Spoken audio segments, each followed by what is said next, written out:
Is UNLV football disrespecting schools like Boise State, Oregon State, Washington State? Why is UNLV talking so much? In the media, its fans online.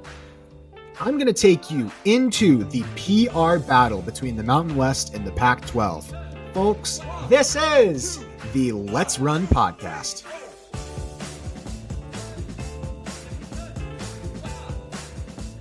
Hello, everybody. Welcome to the show. Thank you so much for checking out the show tonight. Appreciate it. While you're here, please like the video and subscribe to the channel. I cover UNLV sports, Las Vegas sports, college football on the West Coast, Group of Five football, everything to do with all of the crazy realignment topics going on right now in the world of college sports. And I'm honored to have you join the channel. Please like, please subscribe. Let me know down in the comments that you've done so. And leave me your opinions. What you think I'm off on. I make it a point to respond to every single comment on my video. My email address is in the description, alongside my Twitter handle. If you want to talk to me directly very quickly, just DM me on Twitter. I will talk to you. We can debate these issues if you want.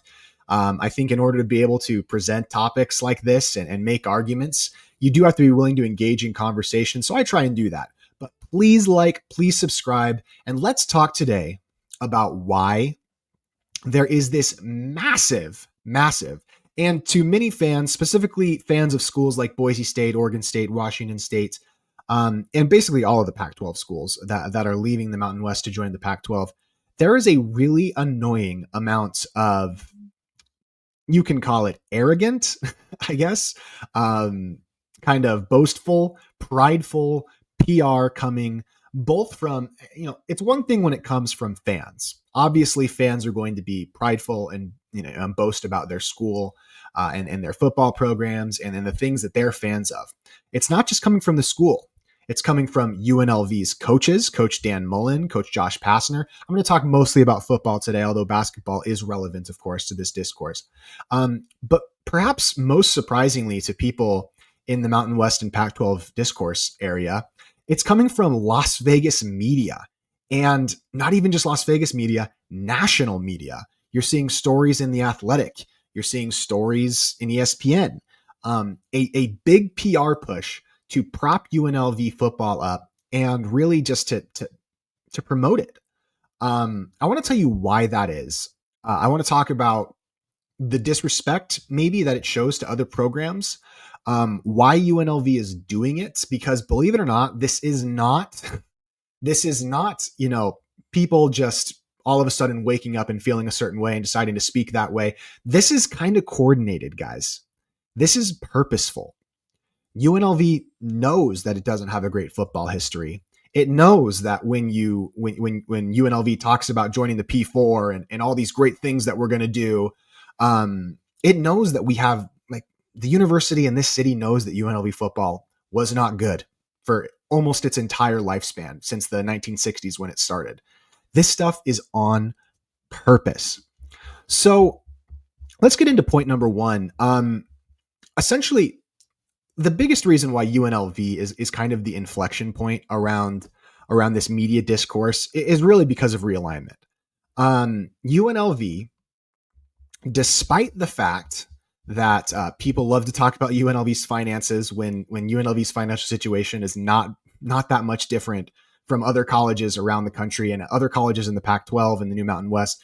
UNLV is not unique in having financial challenges, especially with the outcome of the House settlement and really just the increasing costs of running athletic programs. UNLV is under financial strain. Guess what? So are 95% of every college and university in this country. Financial strain is not unique to UNLV. UNLV, despite having the capability, they did have the capability to join the Pac-12, actively said, no, we're not going to join the Pac-12. It's completely in our power to do so.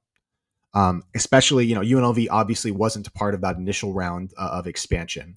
But once that initial round happened, from the beginning, the prominent Pac-12 people, John Canzano's the biggest voice, was talking about UNLV consistently for 8 months about them being the primary target of the Pac-12. and about how it was going to be difficult to add Memphis and Tulane, but UNLV was the one that Canzano was going to get. And there were people in Las Vegas, donors. There was a donor-backed effort to try and get UNLV into the Pac-12, saying like, "Hey, let's pay for this. Let's figure out a way to get this done." And UNLV, despite having the complete capability of joining the Pac-12, said no out of its own accord and volition. And so I think that was a bad decision. A lot of people in Vegas feel like that was a bad decision. A lot of people don't. A lot of people disagree with me and think it was a good decision. But UNLV having the choice to join the Pac-12, geographically being perfect, the Pac-12 being a better conference, at least in terms of brand quality and winning, compared to the New Mountain West, even more so in basketball than football, but in football as well. UNLV said no. They said, "We don't buy what you're selling. We don't believe in you. We don't trust you." And the ramifications of that decision have had big PR impacts, both for the Mountain West and for the Pac-12. The Mountain West is, as a conference, publicly promoting UNLV as its flagship brand. It has a vested interest in making UNLV football and the UNLV athletic program and department look as good as possible. The Pac-12 and its schools and its fans, because UNLV rejected the Pac-12, and the Pac-12 can say, "Oh, well, that's them being stupid." But when you get rejected, man, it kind of hurts. And UNLV rejected the Pac-12. Sorry, that's just a fact. Like, you may, they couldn't afford it anyway. The tired talking points about UNLV not being able to afford its coach and, they're just in debt. At the end of the day, flatly UNLV rejected the Pac-12. And that's a mistake in my opinion. If you follow me and listen to me, that I believe that was a big mistake. But it does not change the fact that UNLV rejected the Pac-12. They did. And so obviously the Mountain West, promoting UNLV as its flagship brand, has every motivation to make UNLV look as good in the public consciousness as possible. And the Pac-12 as a conference and the schools within that conference has a huge motivation to talk down UNLV, to say, the school that rejected us, here's why they actually aren't that good. Let's look at their history pre-2022, 2023. And guess what? There's a lot of ammunition there. There's a lot of holes that you can poke if you go back into the history of UNLV football from 1960, whatever, 2, I think is when we started, till 2023. Outside of a stretch in the 80s, there was a couple good years in the early 2000s. UNLV football has been awful. One of the worst brands in college football. And so, the Pac-12 groups and fans have a lot of ammunition to levy at UNLV. Attendance was terrible before we moved into Allegiant Stadium. And it wasn't that even, a lot of it's due to COVID, guys. I mean, COVID kind of hurt everybody's attendance, but really until the last 2 seasons, UNLV's attendance has been putrid. And so, if you want to criticize UNLV, basically promoting itself as a flagship brand and a legit college football power, there's plenty of ammunition for you. And the Pac-12 schools have all the motivation in the world to want to undermine UNLV's credibility. So I'm not going to go into why UNLV said no to the Pac. Maybe I'll make a separate video about that, explaining that. I've explained it pretty well on my Twitter account, but I could go into the finances, the House settlement, the lack of an automatic qualifier from the Pac-12, the Pac-12 status as a Group of 5 conference, how Group of 5 schools tend to make, New Year's Six bowls, which is essentially the college football playoff since 2014. UNLV's chances of doing so in the Mountain West, the money boost that UNLV is supposedly getting from the Mountain West Conference to stay in the conference. I'm not going to go over all that today, but just so you know, there are reasons why UNLV said no to the Pac. And even as I say that, and even as people that know me and know that I wanted UNLV to go to the Pac, they're going to be Pac-12 fans. UNLV didn't reject the Pac-12. The Pac-12 never wanted UNLV in the first place. I'm sorry, man. The evidence just doesn't back that up. I'm not saying UNLV was more desirable than a school like Memphis. Obviously, I think Memphis is the best Group of 5 school, definitely outside of the Pac-12. But geography issues, like UNLV just perfectly fits into the footprint of the Pac-12, and Memphis doesn't. And so it makes UNLV a easier and more ideal target, at least for the time being, financially for the Pac-12 than Memphis was. And Memphis knew that. And they, like UNLV, looked at the Pac-12, looked at the offer and said, nah, we're good. All of the AAC schools recommitted to the AAC. And unless some Hail Mary with like North Texas or UTSA, which I don't see again, any AAC school leaving that conference, every AAC school rejected the Pac-12 as well. And so ultimately, as I talked about in my previous video, that left Texas State, and they probably, in all likelihood, will be announced as the final member, or at least the 8th member. The Pac-12 apparently might add a 9th member as a football only member, kind of like the Mountain West did with Northern Illinois. But ultimately, UNLV saying no to the Pac has created a media competition, a competition by proponents of the Pac, proponents of the Mountain West, and obviously UNLV fans to promote UNLV, and for people that have been around UNLV football for a long time and seen up until a couple of years ago just decades of ineptitude. There's a lot of ammunition and a lot of motivation to try and denigrate UNLV right now. And I would love, guys, believe me, I would love for a football season to be here right now, and for us to be deciding this and figuring these things out on the field. But for a couple of reasons why, I'm going to explain to you essentially why UNLV is promoting itself the way that it is, why they're literally being disrespectful to schools like Oregon State, but primarily Boise State, to be honest with you.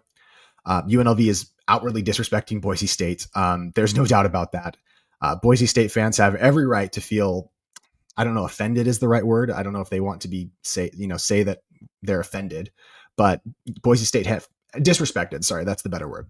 Boise State fans have every right to feel disrespected by the PR machine push that UNLV is putting on right now. They do. And so essentially, the rise of UNLV's propaganda machine. When the conference is split up, obviously I already talked about the Mountain West's need to shift UNLV as kind of a flagship brand. The Mountain West has to do this, guys. And UNLV has to do it too.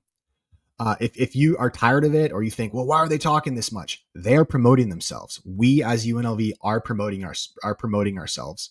And the reason why they're promoting themselves and why it's so important for us to promote ourselves is because the Mountain West is trying to renew it's not secure a new media deal like the Pac-12, but renew a current media deal at an advantageous number. The Mountain West is trying to sell itself right now. And again, we're not in football season right now. And UNLV football, for how bad we were the last couple of seasons, has done just about as well as you could possibly expect a program that prior to 2023 had struggled so mightily. I would love for UNLV to have done more. I can't say that I could have reasonably expected more out of them from the last 2 years than we've gotten. And then obviously with our subsequent hire of Mullen, I couldn't have expected a better hire for a Group of 5 school with a history like UNLV's. So the rise of UNLV's propaganda machine, it's coordinated. And let me tell you, there's 2 people that are around this coordination. The first is UNLV's athletic director, Eric Harper, who is, I think a pretty savvy media guy. He's pretty good with the media here in Vegas. I would say he's secondary to the primary force behind this UNLV propaganda media push. The person behind it is Dan Mullen. Dan Mullen, over 100 wins in the SEC. At one time was the coach of the number 1 team in America at Mississippi State, not a perennial football power. He was the offensive coordinator under Urban Meyer when Tim Tebow was there. He was the quarterback whisperer is what he was nicknamed. Then he went to Florida. He won a couple of New Year's Six Bowls as the head coach at the University of Florida. Just a great resume for a Group of 5 school to hire as your head coach. Not only that, after he was fired at Florida, and I think it's pretty easy to see that his firing was probably unjust. I think he's a very good coach and he's got a very good resume. Florida and some of the bigger SEC schools, just really tough to keep those fans happy, especially fans that are used to winning national championships or at least in the recent past have won national championships. somewhat recent. I guess Florida, it was in the mid 2000s when they won with Tebow. But Dan Mullen, after being let go at Florida, spent his time yucking it up with the big media people. He's a relationships guy. Every time that I've been in the same room as Dan Mullen, not very many times, but a few times, he is electric. He was great on TV, on ESPN's coverage of college football. He's got friends literally in every corner of every media partner that broadcasts live sports. He's a well-liked dude. He's a charismatic dude. He is a salesman, and he knows that UNLV needs to sell itself right now. Not just to the media partners. Obviously, UNLV is selling itself as a flagship brand of a conference, but also to the city of Las Vegas. Frankly, we had a couple games with over 40,000 people at Allegiant Stadium last year. The Reno game and then the Boise State game, of course. But there is 65,000 seats in Allegiant Stadium. What's Allegiant's capacity? Stadium capacity. 72,000. But I guess it's 65,000. There are 65,000 seats in Allegiant Stadium. We in Las Vegas are in a city that brings F1, that has NBA events, that has Summer League, that has the NBA Cup, that has obviously the NHL, that has consistent big time performers week after week, huge artists, music, sports, everything. UNLV is competing against all of that. And so if some of the PR media push looks a little outlandish coming from Vegas media, just know that they're trying to sell tickets to Allegiant Stadium. UNLV's athletic department is trying to expand and significantly increase its spending. And in order to justify that, they have to also increase ticket sales. A lot of this stuff from Las Vegas media is simply UNLV selling itself and trying to sell tickets in its 65,000 seat state-of-the-art, perhaps the nicest facility that any university plays in America. UNLV's trying to sell tickets, guys. And so I get it. Marketing is frustrating. Propaganda is frustrating. That's exactly what this stuff is. It's tiring to see. If you're a person that's on Twitter that's consistently discussing college sports, you're going to see a bunch of UNLV propaganda. Just know it's on purpose. I get that it's annoying. You have every right to feel annoyed by it. But I don't think that UNLV is doing anything wrong by marketing itself and using big claims and big promises to market itself. That's what it should be doing. I do genuinely think also that the people that are propagating this, it may be misguided. It may be 2 or 3 years too early, but I think the athletic department believes this stuff, guys.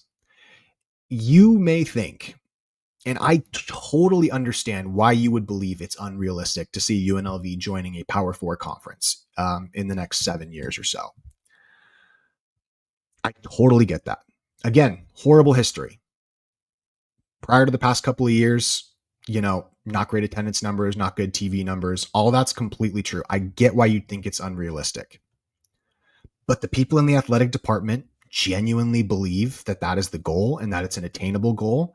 And I would rather have, as a UNLV fan, even if I think we're off our skis and maybe taking things too far too early, I would rather have an athletic department that does that believes in itself too much, that promotes itself too much, than one that tries to sit like a humble little child in the background and just bows down. Oh, Mr. Boise State, can I get you a drink, sir? Do you need a pillow that I can put your feet up on? I would rather have the boisterous, athletic department that's doing everything it can to sell itself to realize that goal than the one that's going to be we're just going to buy it and wait our time. I want the boisterous one. I would rather have that as a fan. I really would, because it means that the school cares. It means that the school is marketing itself, trying to sell tickets, and trying to help the Mountain West be the best conference that it can be. And so, that's from the Las Vegas perspective, but Mullen is not just using the Las Vegas media to try and promote itself. He's also using national media. For example, let me present this real quick. Share screen. Where are we at? Like this is a very recent article in The Athletic. If you read this article, Eric Harper's kind of the voice of it, but Dan Mullen, Eric Harper, their voices are all over this, and they're using a national. The New York Times owns The Athletic. They're using a national brand, sports and news agency to try and basically write a puff piece about UNLV. And am I supposed to be? Do I think that some of the claims made in this article is not that bad, but do I think it's some of the claims made in this article and articles like it maybe take things a step too far and maybe come off as arrogant and disrespectful to other schools? Yeah, they do. But I'm glad that the school is promoting itself. And so, ultimately,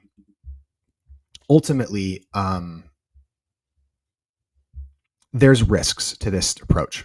A lot of risks, especially for next season. Next season is going to be Dan Mullen's first season as the head coach of UNLV. And we're putting a target on our back.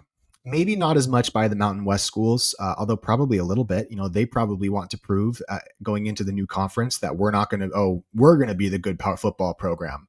Like, for example, San Jose State, obviously they don't have a great football stadium. They don't have great fan support, but they've hired really good football coaches the last 6 or 7 years. Between Brennan and obviously their coach, Ken Niumataleo. I can't remember his name. It's hard to say, but he's a Polynesian guy, really great. He was previously the head coach at Navy. Perhaps other schools in the Mountain West will be like, oh, well, UNLV isn't all that. We're going to be the school that runs the new Mountain West. And all this talk is going to put UNLV have a target on their back when they're going up against new Mountain West schools. But primarily this coming season, every single Pac-12 school, especially Boise State, and Boise State has already won 3 straight times in the last few years since UNLV started taking itself more seriously over UNLV. Every single one of these Pac schools is going to have a massive level of motivation to shut UNLV up. That's a risk that they're taking right now. And, if they flop, which, by the way, UNLV football totally could flop. UNLV football could go 7-5, which would be a disastrous season. 6-6, disastrous season. 8-4, a little bit of a disappointment. These things could happen. They could even go 5-7. I don't think they'll be any worse than that, obviously. But when you're bringing in a new coach and you're bringing in all of these new players, even if they're talented, trying to mesh them all together, that's not an easy proposition. So yes, UNLV's painting a target on its back. However, the media deal needs to be secured right now. The PR battle of the Pac-12 and the Mountain West is happening right now. They can't wait, like if you want to say to the UNLV media and fans, well, wait until you beat Boise State before you start talking.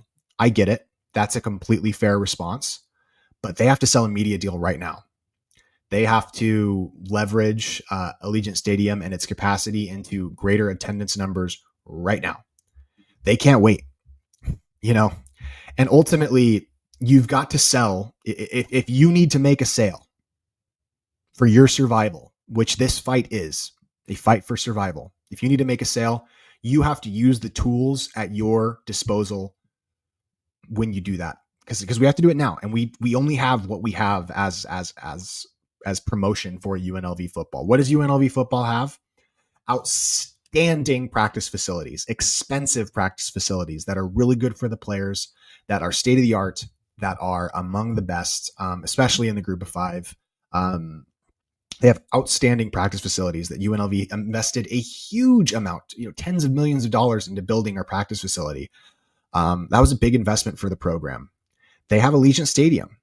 The Allegiant Stadium doesn't really, UNLV having Allegiant Stadium as its home was a big deal in that stadium becoming a realized goal and a realized thing and receiving public funding.